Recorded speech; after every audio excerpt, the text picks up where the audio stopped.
Hey, Mom, can I bring a friend over today? You're already making friends? You've only been at your new school for... That's great. What can I say? Well, aren't you a social butterfly? Just like I was. Of course, they can come. Although, I have to admit, I was worried switching schools in 8th grade would be difficult, but this is good. Are you part of a friend group now and everything? Mom, you worry too much. Even in a worst case scenario, I've got plenty of things that I like doing by myself. I suppose that's true. Oh, will your friends be coming to dinner as well? How many people? Just one. Her name is Maya. She says she's not picky about food. Good to know. Maybe I'll pull out all the stops and try out a new recipe on you guys. Just what you normally make is fine. Thanks, Mom. Mom, I'm sorry. It looks like I might be a bit late. I want you to come home right away. Since you decided not to do any extracurricular activities, are you on your way home right now? Yeah, I'm on my way. It's getting dark earlier now, so be careful, okay? I know, Mom. Oh, and by the way, there was something I wanted to ask you. Yeah? It's about your friend Mia. I was talking to one of the neighbors earlier. Apparently, Mia was in reform school until a little bit before we moved here. Do you know if that's true? Yeah, it's true. Oh, really? I was so surprised when I heard. She seems so nice. I know, right? But Maya is a good kid. I'm sure of it. I don't think they put good kids in reform school. But you're right. She's got good manners at least. She didn't strike me as a bad kid at all. Right? I knew you'd understand. Actually, some kids at school told me I shouldn't hang out with her. One of my teachers even pulled me aside and seemed a bit worried. I don't think anybody understands her. So then why did she get put in reform school? I've heard that you can technically get sent there as young as 12, but I've also heard that it's rare for kids that young. Well, Is it something you don't want to tell me? no, it's fine. Everyone else already knows anyway. It's just, I don't want to gossip about Maya like this. See, that's one of the best things about you, honey. It's really wonderful to be considerate of other people's feelings, but I think it'd be best for me to know about this. I promise I won't talk to anyone else about it, okay? Okay. Maya got caught shoplifting a few times. And even though she got caught, she kept on doing it. And then one time she was waiting for her mom to come pick her up from holding, but her mom refused to take her back. Kids our age normally don't get sent to reform school because their parents come and pick them up. But with everything Maya had done, there wasn't much else they could do. Okay, I see. I wonder why she shoplifted so much. Even Maya said she doesn't know why. Anyway, she says she doesn't do it anymore. I think she really got reformed. I guess so. Well, she might have had a lot going on, but if it ever seems like she's going to do it again, I want you to stop her, okay? I know. Of course I will. I'm trusting you, but you've been coming home late recently, that I do want to butt into your life with your friends, and you should be able to hang out with who you want to. Anyway, all I'm saying is that I trust you, but just so, if you keep breaking curfew because you're hanging out with Mia, then your father. And I might start to think that Mia is having a bad influence on you. So try to keep that in mind, okay? Okay, sorry. It's fine, as long as you understand. Anyway, I'll stop bothering you for now. Thanks again for telling me about Mia. And we're having hamburgers tonight, so get home quick. Yay! Okay, on my way. Francis, it's past curfew. No answer. Francis, what's going on? Didn't you just tell me the other day that I'd stop doing things that make us question your judgment? I'm sorry. I'll head home soon. What are you doing? Are you with Maya? Francis, don't ignore me. Mom, I need your help. Maya collapsed all of a sudden. She's burning up. I've been taking care of her, but I think she just went unconscious. What happened? Where are you right now? We're in an empty building behind the school. What? What are you doing there? She said her mom has been treating her worse than usual lately. So we've been meeting up here lately. Is that right? Okay, you can give me the details later. Just send me your location for now. I'll come get you. Thanks, Mom. Hello. Sorry to bother you so late. My name's Kelly.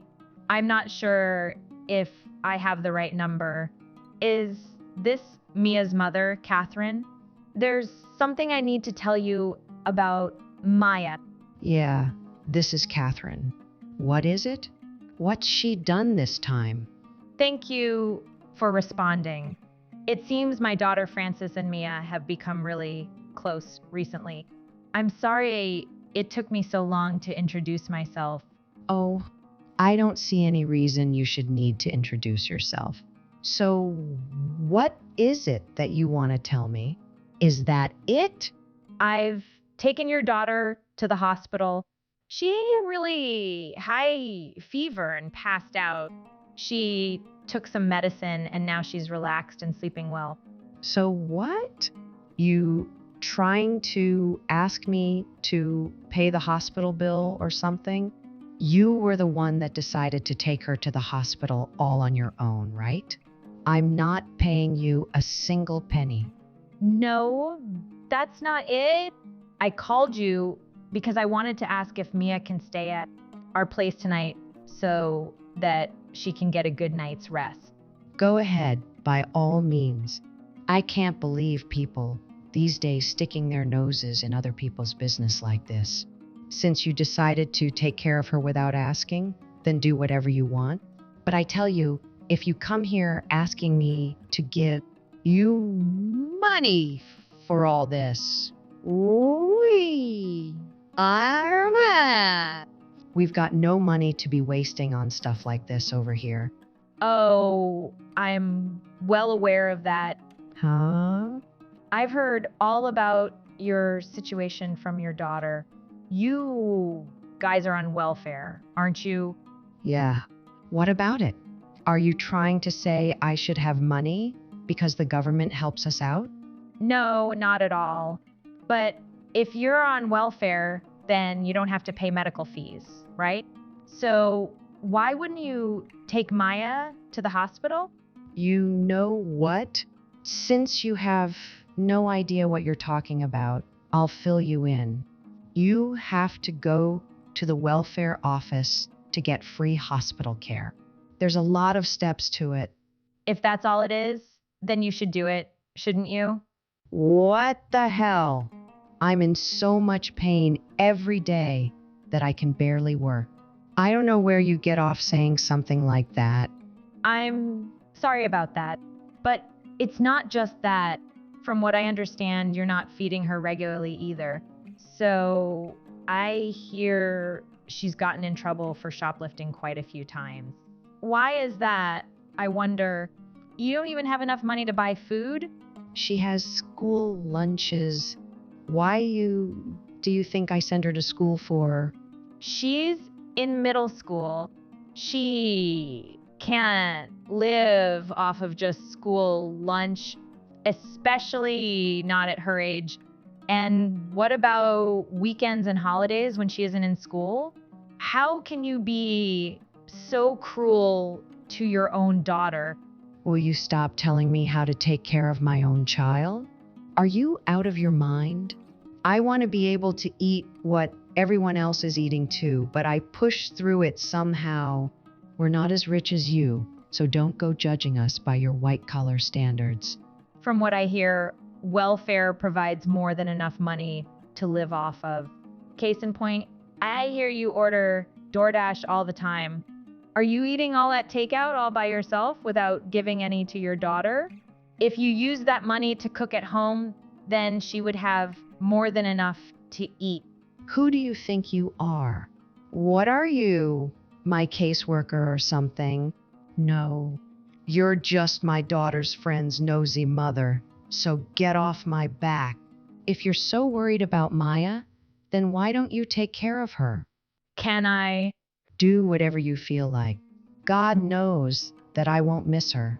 She wasn't even cute as a baby. The only reason she's still here is that it's too much of a pain to get rid of her legally. She looks just like my ex-husband, and she pisses me off. So, believe me, if I could throw her out, I would. That lazy scum won't even pay child support. I take better care of her than he would, at least. I understand. Well, then I'll look after Maya from now on. Otherwise, I'm afraid she'll just get sick again. Yeah. Good luck with that. And while you're at it, feel free to take care of her all the way until she's done with school. Hey, what the hell did you do? Do you have any idea what you just did? Hello. Did your conversation about Maya go well? Thanks for doing that. Don't mess with me. I've been called into child services.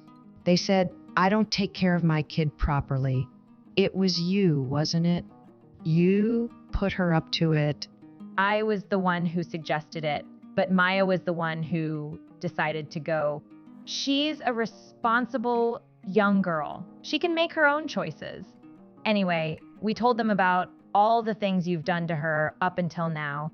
You've gone way too far. Why are you doing all this anyway? What are you getting out of it? Nothing. This is just the logical result of talking with Maya. She doesn't want to go hungry and have to shoplift for food anymore. All she wants is a place to sleep and enough food to eat.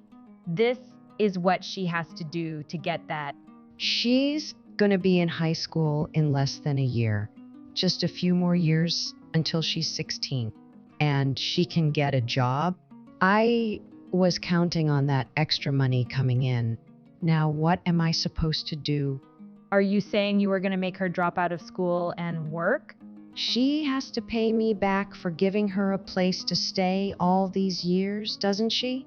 Otherwise, what would have been the point of me having her? Mia said she wants to go to college, and from what I hear, she's very intelligent and gets good grades. What you're suggesting would completely ruin her future. There are a lot of systems in place to help out struggling families. Look, I told you already, I don't feel the same way about my kid as you do. She's just like her father, and I can't stand it. Do you believe that crap about parents loving their kids unconditionally? You don't understand how the world works. I'm well aware of how the world works. My mother was just like you. Oh, is that right? You're saying you were just like Mia as a kid. I guess that adds up, considering you piss me off just as much as she does. You can think whatever you want about me, I don't care. But what you've been doing is a crime. A crime? You have legal responsibility for your daughter. You get more money from the government because Mia is your dependent. So you have an obligation to take care of her. Just sending her to school isn't enough, and putting her in the hospital from malnourishment is a crime in and of itself. You're full of it. You have a smartphone, right? Why don't you look this up yourself? The government is cracking down on this stuff lately, so I think they'll be all over your case. Hold on a second. This isn't enough to arrest me over. You think so? I don't know. But I believe you have some other offenses under your belt, don't you? It sounds like you've been working at getting paid under the table while you've been collecting unemployment checks. I believe that's considered fraud. Huh? Did Mia tell you that too? That's right. You're lying. She knows better than to go against me like that. She's listened to everything I've ever said. And when she got caught for shoplifting, she didn't tell them anything. She wouldn't try and get me in trouble like this. I know what this is. This is just some crackpot idea that you cooked up to harass me. You just said a moment ago that a parent doesn't have to unconditionally love their kid. The same thing should apply to kids. Did you really think Mia loves you no matter what? Of course she does. Who else does she have? Then, if you understand that already, that makes you even worse. Kids aren't possessions. They are individuals with their own unique personalities. The reason Mia hasn't gone against you until now is that she thought she couldn't survive without you. But that's not love. Hey, let me talk to her. I want to talk to her directly. I want to apologize for everything I've done. She'll understand. She's my daughter after all. You don't get to call her your daughter only when it suits you. Anyway, she's under protection right now, so it won't be easy for you to talk to her. Just give it up. It's time for you to atone for what you've done to her. If you help me, I should be able to meet with her, right? Please, I just need to talk to her. If you have something you want to say, then you can say it to a child services worker. You know, kids have a lot more on their minds than adults think they do. And because they don't know about the world yet, when you hurt them, they think it must be normal. Mia has been pushing through this pain the whole time. She didn't talk back or anything. I thought she was doing okay. Well, how would you feel if you had to live in her shoes? Wouldn't you find it totally unbearable? I don't know, maybe. You should treat people the way you want to be treated. Even kids know that. All right, fine. I'm a bad mother. I get it already, but I don't want to lose my way of life, okay? I'll do anything you ask. I'll listen to anything you have to say. So won't you help me out just this once? I think if you said something to Mia, you could change her mind. You don't regret anything, do you? I'm going to show this whole conversation to child services. What? No. Wait a second. Mia is the only reason you've been able to live the way you've been living until now. But it's time for you to let all of that go. It's time for you to give her a better life. After that, the court put a restraining order on Maya's mother. She lost custody a while later. She didn't end up getting arrested over how she treated Mia, but she was charged over $15,000 in fines for the illegal welfare payments she received. Even though it was her first offense, she was sentenced to prison. It takes a lot for someone to confess to the crimes of their own mother. Honestly, I was worried about a girl as young as Mia having to deal with this. But she's more cheerful now than she was before, so actually I feel a bit relieved. By the way, I found out the reason why Mia and Francis became friends. Francis saw Mia about to shoplift one day by chance. So Mia said something to her about it, and their conversation at that time was the start of their friendship. Frances started asking Mia to come to dinner so that she wouldn't have to steal food to eat. I wish I knew what was going on much sooner. But it takes courage to tell other people about your friend's struggles. I'm just happy that Frances realized what was going on so quickly and was able to help Mia. After Mia's mother went to jail, Mia was put into foster care and was transferred to another school. But they should both end up in the same high school. Until then, they're going to stay friends and do homework together. And Mia still comes over once a week and stays for dinner with us, just like before. From now on, I want to support both of these girls as much as I can. After all, that's my job as an adult